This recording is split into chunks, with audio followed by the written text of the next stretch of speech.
In this incredibly fragile world of ours, where everything seems to be falling apart, maybe it's time for a break. McCartney TV.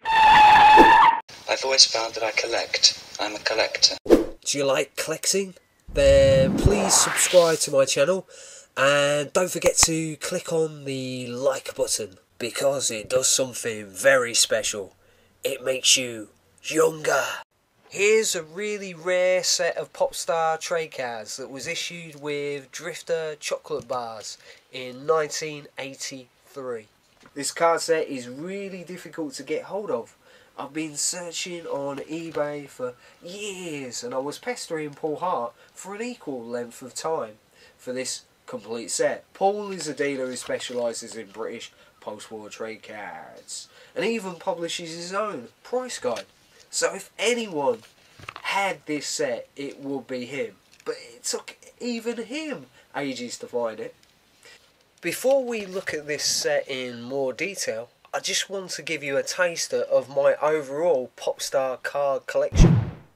Quite a few Popstar sets were issued in the 1960s and 70s by Mr. Softy Ice Cream. And the Smash Hits magazine teamed up with Panini Stickers to issue thousands of Popstar stickers and albums from 1984 onwards. But not many Popstar card sets were issued in between that, that time, from about 1980 through to 84. But this is one of those few sets that was, and it came out in 83. Although they split up before this set was issued, the mod revival band The Jam rose to fame during the height of the British punk era. Then we have the colourful Toyah Wilcox and the band Altered Images, both of whom started out in punk rock but later progressed to new wave. Here is the feisty Kim Wilde, who rose to stardom with her hit Kids in America. No prizes for guessing which big market she was aiming for.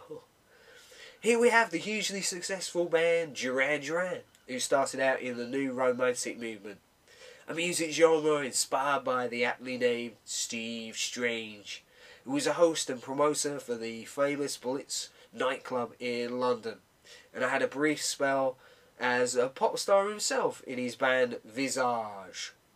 Electronic music was becoming increasingly popular, thanks to bands like Visage, Ultravox, and Gary Newman, laying the path for future bands such as Yazoo, featuring Alison Moyet and the former Depeche Mode songwriter Vince Clarke. Following on from them, you've got the synth-pop duo Soft Cell, who scored a monster hit with Tainted Love. And who can forget Human League and their catchy 80s #1 hit, Don't You Want Me? The great thing about the early 80s was the fusion of lots of different music styles, and one band that perhaps epitomised that trend was The Police, featuring the frontman Sting. Their style of rock was influenced by jazz, punk and reggae, and of course that leads me on neatly to the two-tone ska revival. The two-tone movement promoted racial unity through a common interest in music during a time when racial tensions were high here in Britain, due to soaring unemployment, extreme austerity measures and the universal human tendency to blame one's problems on others.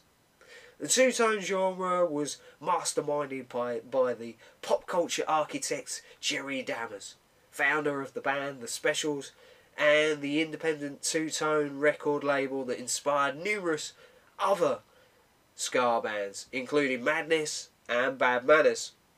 Whilst many groups started to dress up in the 80s, one band rebelled against that trend. Dexy's Midnight Runners mixed a unique blend of music styles such as folk and what they called Celtic Soul to score hits with Come On Eileen and Gino. This set includes many other pop stars, too many to mention here. Thanks for checking out my video, and see you soon. See the childhood homes of some of Britain's greatest rock legends in my mini video series. And you're hungry for more, check out a rare, delicious 1969 ice cream commercial featuring David Bowie.